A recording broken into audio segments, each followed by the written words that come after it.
use your date of birth and we translate that into color. That tells you about your core essence. Colour PsychoDynamics profiling really says, do you remember who you are? I describe those as a bit like the weather forecast of the soul. A rose year, from the archetypal perspective, it's the year of the lover. And we need a bit of that. Yes. So the lover is all about compassion, unity, bringing people together. If you read some of the things that Pantone have said about Peach Fuzz, there's a lot of the sense of compassion, bringing people. And so there's a commonality in it. Hello and welcome to Mindful Makers, a show that explores the many methods one can apply when on the road to discovering your true purpose. I'm Sahar, your host for the show, and today our guest brings us plenty of insights when it comes to using something that surrounds us on a daily basis. It's so intrinsic to your life that you may even forget about it. That is, until you have a pleasurable or distasteful reaction to it. Sometimes you may even feel comforted by it, and other times it's been known to influence things like blood pressure or feelings of being energized. Wondering what it is? Well, here's a hint. For those of you watching this on your screens, you'll be pleased to see that I'm wearing quite a few of them today. That's it, it's colour. So, our guest today specializes in helping people to discover and reconnect to their innate purpose through the language of color. Please welcome the creator of Colour PsychoDynamics, Mark Wentworth. Mark, welcome to the show and welcome to the Mindful Makers community. Thank you very much. It's lovely to be here.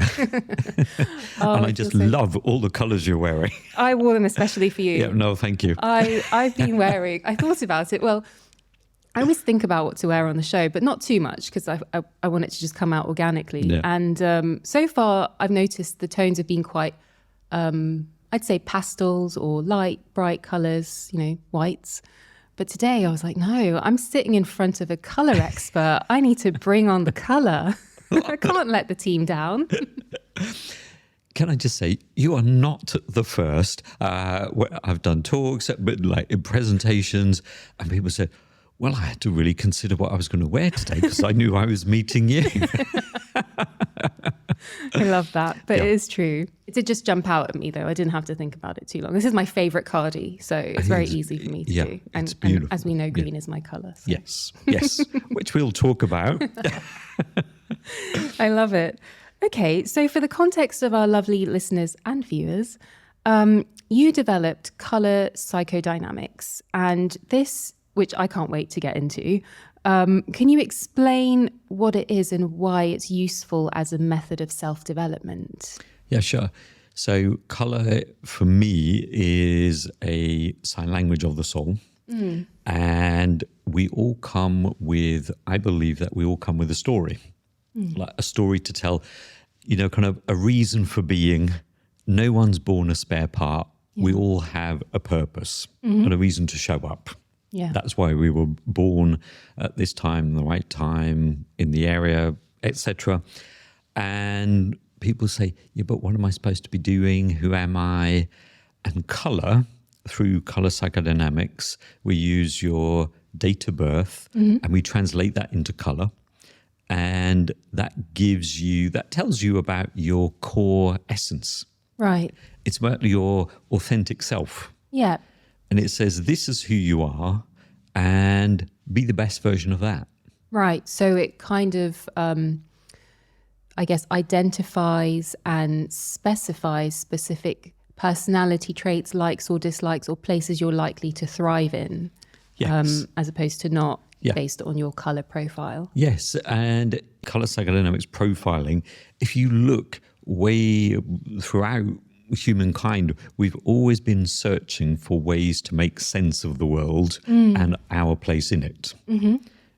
Kind of in ancient cultures, they had the gods and the goddesses, and they would watch a child and how they were acting and performing naturally. And then they would say, oh, you are a daughter of, or you're a son of, whatever the god or the goddess, based on their natural behavior. What came to them? Yes, Very naturally. which was naturally. So, kind of Plato said you can learn more about a person by watching them play for 10 minutes than you can for talking to the person for an hour. Wow. I did not know he'd said that. That is beautiful. No, it's not 10 minutes, it's an hour. I think it was... but, yeah, for a certain amount of time. Yes. And it's because when we think about when we play, when we're children, we're so spontaneous. Yeah. And then I believe we kind of get defined by the outside in. The layers start to come in. Yes. Yeah. And we start to lose that. Colour psychodynamics profiling really says, do you remember who you are? This Before is your, all those came in. yes, this is your natural essence. And you know that quote from Michelangelo when he was asked, how do you create such beautiful statues? And he said, I just see the angel in the marble and then take away everything that is not the angel. And to me, that's colour psychodynamics profiling. I look at someone's profile and then help them to know themselves. And it's so interesting because people say, wow, it's like you're seeing me, or you're helping me to remember parts of myself that I'd forgotten about. Yeah, your essence. Yes. Yeah, your center in yourself. Yes. Yeah. Yeah. Wow. So coming into colour, I know you've worked across colour therapy, colour drama and archetypes. What was the catalyst that led you to creating this particular method? Well, it's all kind of an amalgamation and integration of all of it. I've been doing it now for 37 years. So, but I was taught the original, kind of like what I now call profiling. And even when I was doing it, I was asking questions of my teacher, and she was saying to me, how do you know this? Where is this coming from? What you're asking is like maybe in module 3 or 4, and I was only at the beginning. So working with colour for me woke something up that was so natural. Then one of my teachers was a Jungian analyst, and he helped me to understand that a lot of what I was thinking, feeling and following was almost like I had a Jungian connection.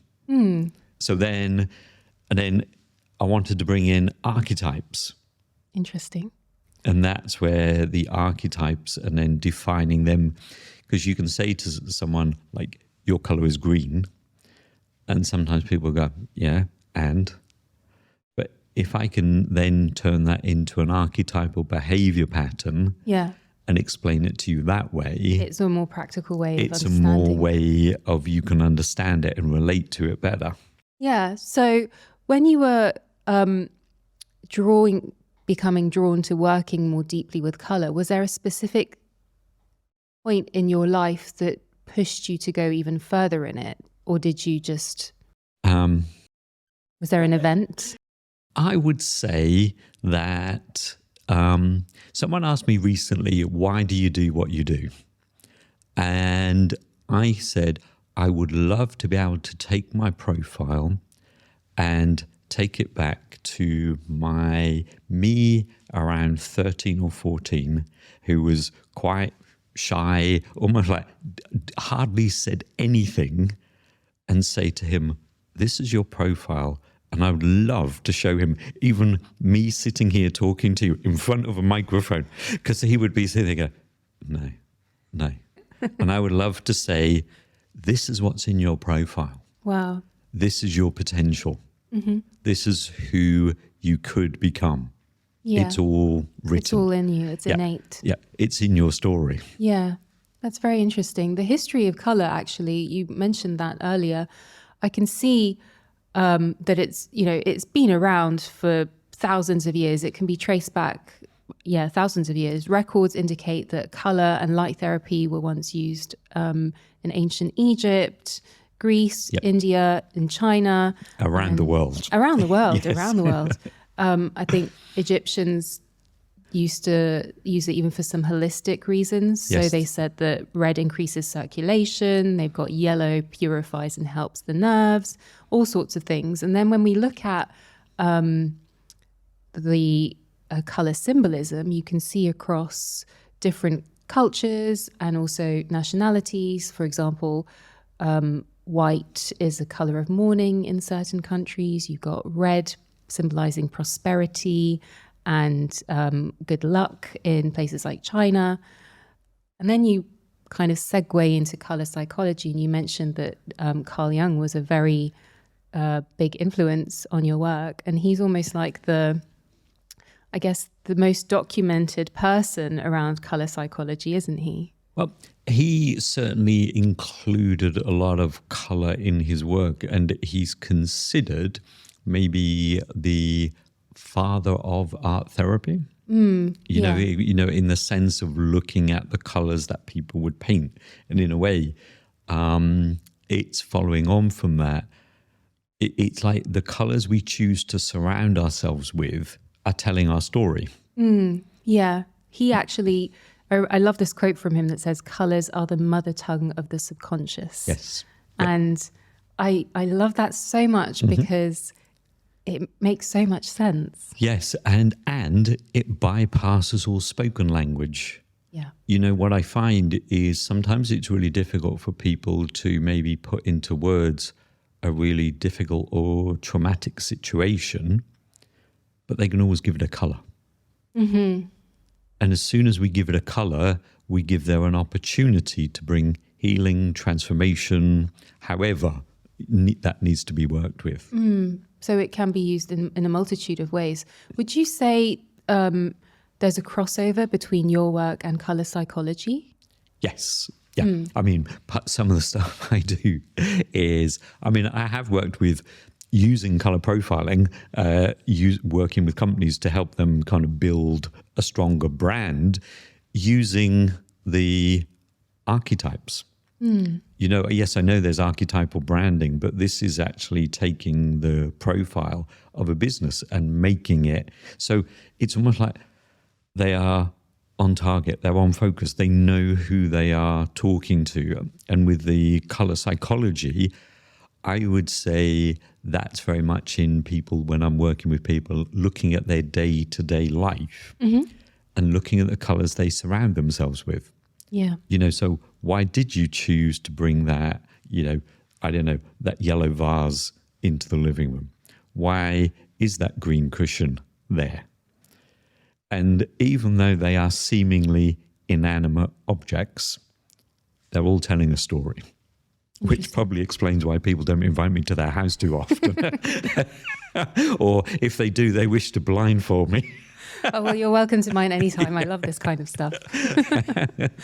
No, but it is very true, actually, because I remember when I used to work I've worked across many industries, but particularly in retail and in events, there was a strong correlation between brand management, brand marketing, brand communication, and color psychology when it came to customer mindset and influencing the kind of decisions or insights that things would have when products hit market or you're in a space. You can go to a gym, for example, and you know, like it's created in a way to make you want to work out. Yep. It's not there, like they don't use spa colors. You don't go there to chill out. Similarly with fast food restaurants, I know they use red a lot. They use oranges because they don't want you hanging around a lot. They want you to get up, eat, move fast and get out. And also talking fast food restaurants, have you noticed that there's always a certain amount of yellow around the menu board? What's that for? And that is because if you give people a list and then put a little bit of yellow around it, it speeds up people's decision-making processes. Really? Oh, I didn't know that. Surround them with red, but a bright red, and people will eat significantly quicker. Yeah. So you've got you've got red, speed eating, or fast eating, and that even includes things like kind of red food dressing. People will still eat significantly quicker, and then give them a list to choose from. quick decision in, out, which is exactly what you want in a fast food restaurant. Yeah.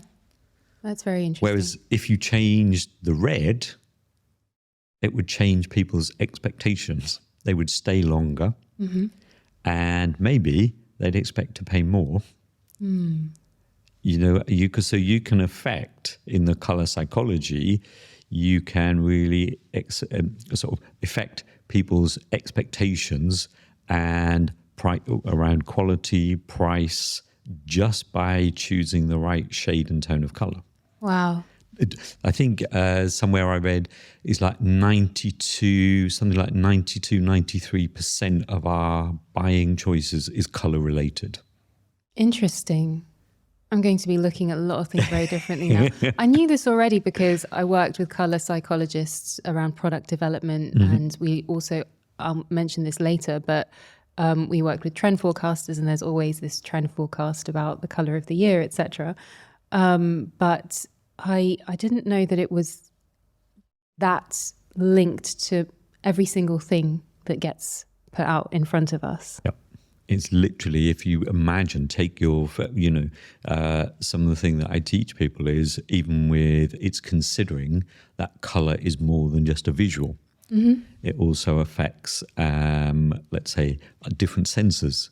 For example, if you look through a magazine, look for an ad of a perfume that you do not know the smell of.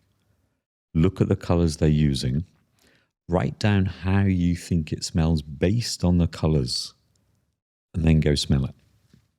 And I guarantee you will be pretty much correct. Oh, this is a fun exercise. Yep. Yes. Amazing. So when it comes to practical applications of color psychodynamics, specifically when it comes to a person and self-development and self-awareness, what do those practical steps look like? For example, if someone takes the test, which I believe is on your website. Yes, it is. That's Yep. where I came across it. And they realize they're, for example, an orange. Yep. What does this say about them, first of all? Right. Well, first of all, I think we have to be clear that so let's say they work out their color and their color is orange.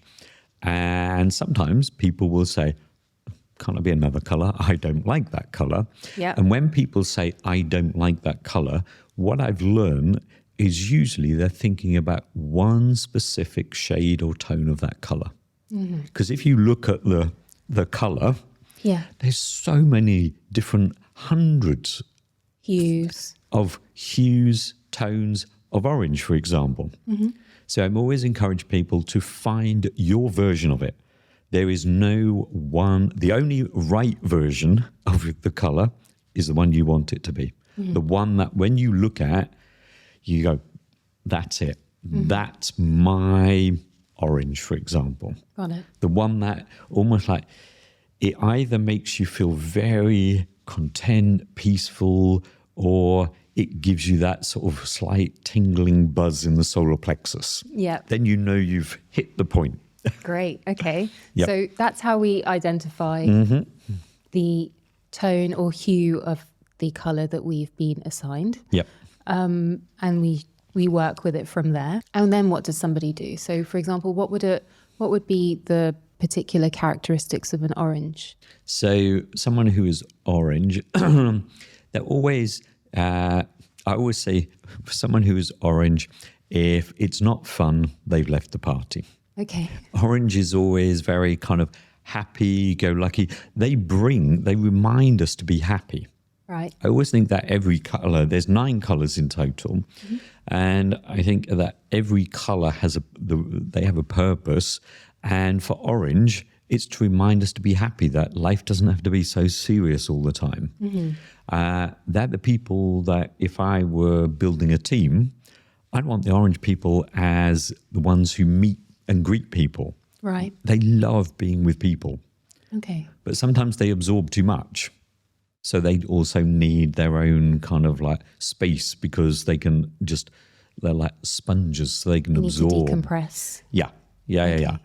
And how I would recommend, or how I recommend people to work with their color once they find that tone is, well, either you could wear it, but sometimes you don't don't like want it, to wear it. However, I always think there's so many ways that you can wear the color where people don't actually have to see the color. Yep, that too. Yep. Also, you can, if you don't want to wear it, you could find something, a physical object. So it could be soft furnishings, anything that when you see it, you go, that's my color. Or bring it in soft furnishings. If you don't want to have it as soft furnishing, something in your house, you could look for an image and then make that your screensaver. Right. So every time you think how much we use our phone or our tablets, whatever, so every time you switch that on, there's that reminder, this is me. Yeah. So you almost use the color in a way to continuously check in with yourself and bring yourself back to your center when life gets very busy or can get challenging or distracting. And it's almost like a little bit of a continued sanctuary that you have. Yes. And also because, yes, there we have the color, but you can then also, every color I've given an archetype. So let's say with orange, the archetype of orange is the jester. Okay. So then I would ask the person to, let's say, personify it. Archetypes are symbols. So it's basically like I could say to you, tell me how you imagine a jester. You would imagine it one way, and I might think of it completely different. That's the difference between a symbol and a sign. Right. A sign, it's very clear. Think, we all know a stop sign, there's no room for interpretation. Yeah. It's not like maybe stop. It's really, you need to stop. That's a sign. Whereas a symbol can be, we can look at a color, even a color. I say in Colour PsychoDynamics, we work with color symbolism because what it means to you might mean something different to me. And it allows us to develop our own color language. Right. So if I was working with someone who was orange and I say, okay, Jester, tell me about who you imagine, what kind of person they are, whatever that is.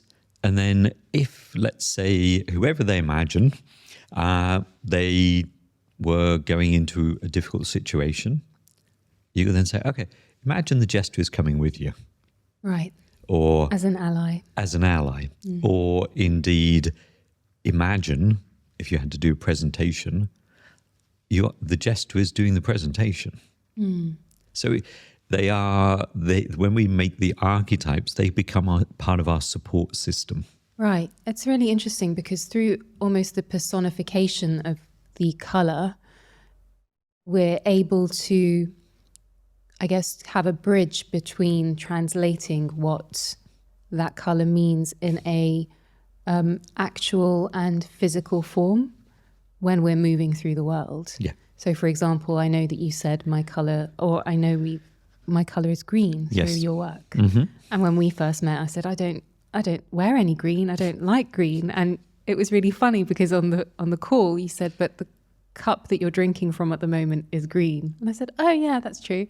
And he said, and the wall behind you has been painted sage green. I was like, oh yeah, okay, this is really weird. And he's like, and you've got lots of plants around you. So it had already been in my life, even though I had categorically said that's the one color. And then since then I've been wearing it on and off and I'm really enjoying it. Yep. It's crazy. Yes. And I would say that most people are colorblind, not physiologically, but emotionally, psychologically, mentally. You don't see it. Because we take it so much for granted. Yeah. And it's only when we choose it, whether it's kind of what we choose to wear, what we choose to decorate with, and unless of course we work in creative industry. Yeah. But for most people, they don't notice it. It's just a normal part of everyday life, and then that's it. Yes. And that's where sometimes people say, but how can something like color have such a profound effect? Yeah. So sometimes there is a bit of skepticism. Absolutely. And I think that's where I was researching this a lot as well before in preparation for our show. And I could see lots of commonalities around us because there's obviously, Carl Jung's work, color psychology, color therapy, but also looking at companies that are trend forecasters and why they choose specific colors for, a year or a season. I used to work very heavily with WGSN, and they partner with Colour, and Colour have incredible hues and do great work in the field of color, and heavily help designers, creators, product developers, everyone to get the best out of color. So there has to be a reason why this is so prominent in our world. It's not just a coincidence, is what I would say to the skeptics. A little curiosity never hurts. Yes, exactly. And it's that when you take it and explore it a little bit further, is so what a simple thing is, sometimes you might wear, let's say I chose to wear this shirt today. And I can say, yep, I chose it. I think it looks good. I feel good in it. But maybe in a month or so, I try it on. Doesn't look right. You don't vibe with it doesn't feel anymore. right. Yeah. It's exactly the same color as it was before, but it's not how I'm feeling. Yeah, absolutely. There are some clothes I can't bring myself to wear at all, and I used to wear them every single day. So I think the colours we choose on a day-to-day basis, I describe those as a bit like the weather forecast of the soul. I've always treated my wardrobe that way. Yep. I've based it on my mood and how I feel. And that's why I always say to people, never choose what you're going to wear the night before. No, be spontaneous, people. Yes, Go on, live a little. exactly. So coming back to the many ways in which color shows up around us. We've talked about, trend forecasters. I know that they've just announced Pantone of the year for 2024 is peach fuzz, which I thought was quite cute. Yeah. And WGSN and Colour, where they team up every year, they've said that 2024 is going to be apricot crush. Oh, similar. So similar. And I'm seeing a bit of a running theme here in terms of the hues. And I'm curious from your perspective, 2024, what's the colour of the year? I'll tell you the colour of the from my perspective, but I'm curious, what do you think of, because I've seen such mixed reactions about the Pantone and apricot crush. And I've been watching social media posts and people are going, never, whoever thought of this is kind of, they need to look again. And right, yeah. I've seen, what do I think? What's interesting is orange, which it belongs to, the family that it belongs to, is always controversial. You either love it or you hate it. There's nothing in between. Quite divisive. Yes, and which is what I'm seeing in the comments, in the reactions and responses to the colour of the year. Now, that's, let's say, the trend forecasters. I work with colour of the year by using the same system as finding out a life path colour, which is taking your date of birth, calculating all the numbers. And so I take the numbers of the year. This year is 2024. So it's 2 plus 2, which is 2 plus 2 is 4, plus 4 is 8. So it makes this year a rose year. Okay. It's interesting because a rose year, from the archetypal perspective, it's the year of the lover. Okay. And we need a bit of that. Yes. So the lover is all about compassion, unity, bringing people together instead of separating people. And it's interesting because if you read some of the things that Pantone have said about peach fuzz, there's a lot of the sense of compassion, bringing people. And so there's a commonality in it. This is insane. I mean, you can't even make this stuff up. It's so funny that you've done it on a calculation based on the numbers of the year.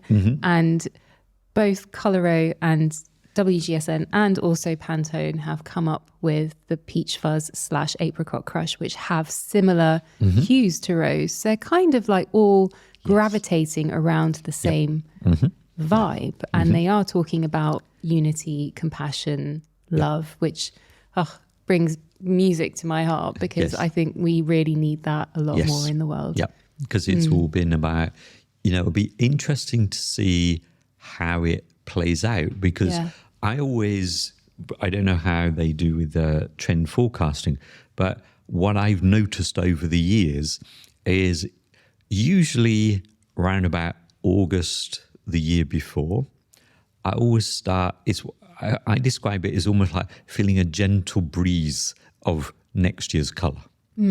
So around about August last year, there was this sort of hint. And it's interesting because it was around about that time the Barbie movie was released. Interesting. Yes, I remember that. You know, and so there's Which was a lot of rose. Well, there's a lot of rose.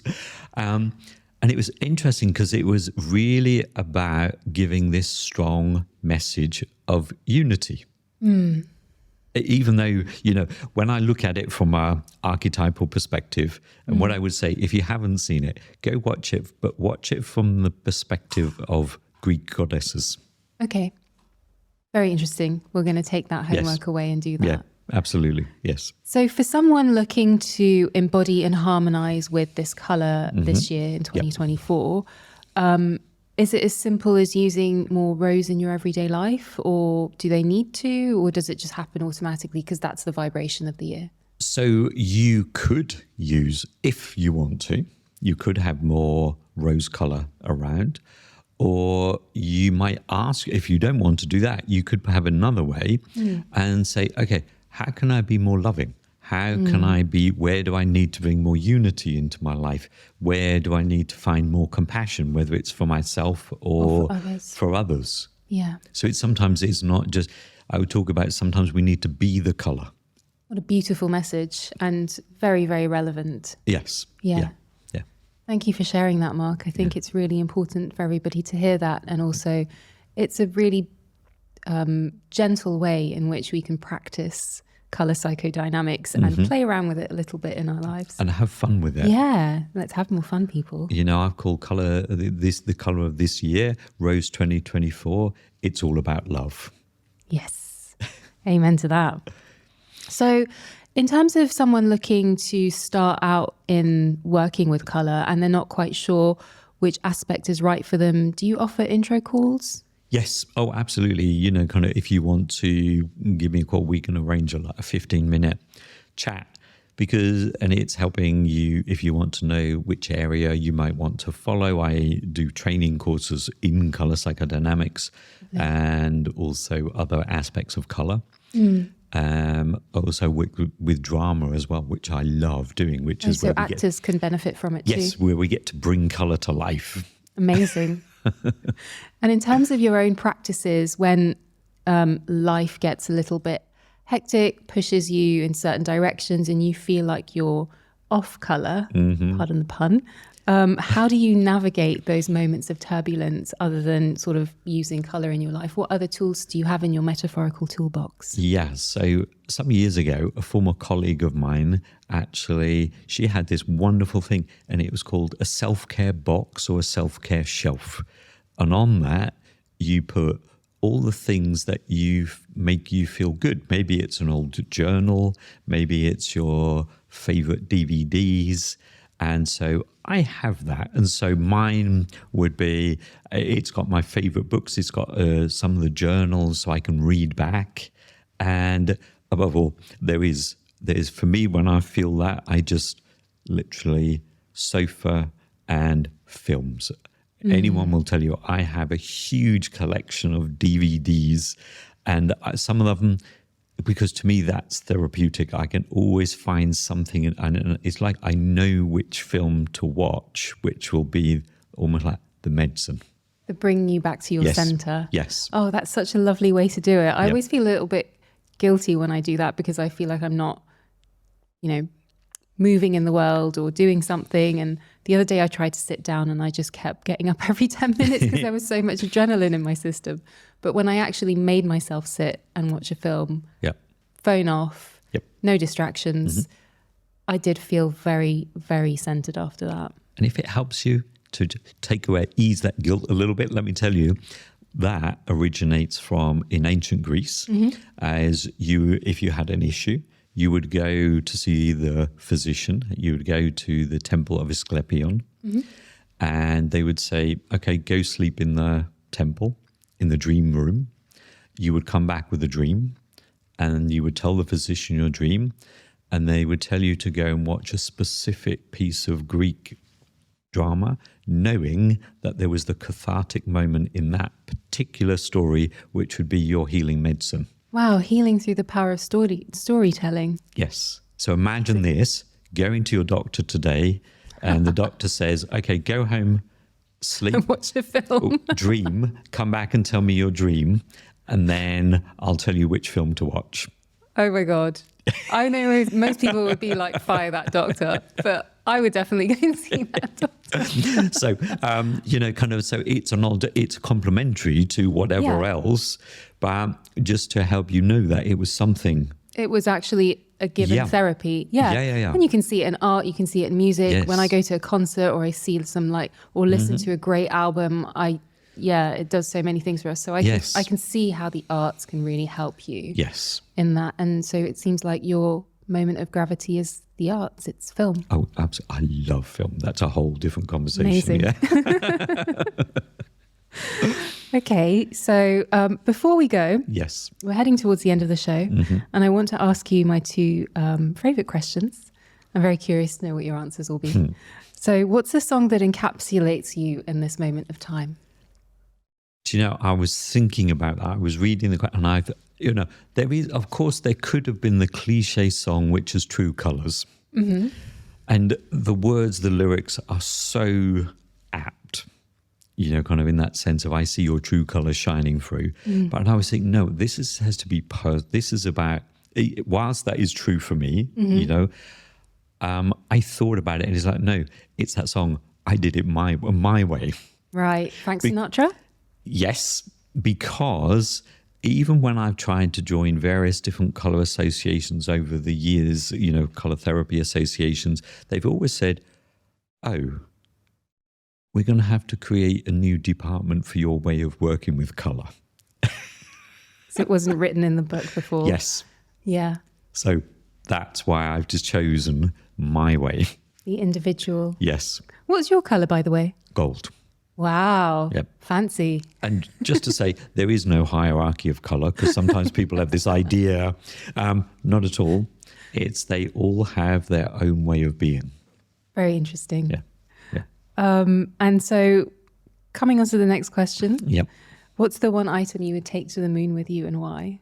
And again, I really, really thought about it, and I came up with so many different things, and I wouldn't take, there was colour but I'm not sure how it would look on the moon. I remembered that I would take some glass beads or a glass bead necklace that belonged to my grandmother, because it was that which was sitting on the window ledge, which was the sun was shining through, and it was creating rainbows on the ceiling.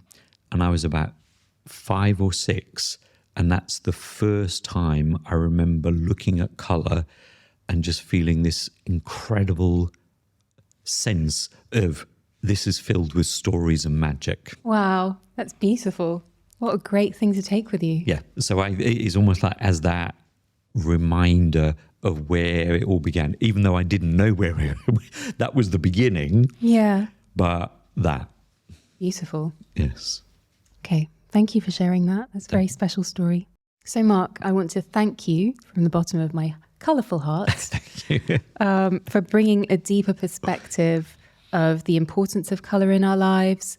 And I've always been fascinated by colour, but be it in the form of energy, physical application, working with it, how it's in spaces. And I've really, really enjoyed going deeper into this world with you and the dimensions that it can bring when we apply some consciousness and awareness of colour in our lives. So I'm definitely going to be approaching and integrating colour proactively this year. Good. And to you, brilliant, curious, and open-minded listeners out there, thank you for coming on this ride with us today. I hope you have time to reflect on how colour can help you in your journey and take whatever it is you need from today's chat with Mark. If you'd like any more information on Mark, then all the details will be in the show notes. And if you fancy booking a free 15-minute consultation with him, please be sure to mention the code Mindful Makers and he'll look after you. If there's any further information you need about this show or would like to follow us or subscribe to us, then please do so on Instagram, YouTube, or Spotify, because it really helps to nourish the community, and I personally love hearing from you. Until next time, stay open, stay mindful, and I'll catch you on the flip side.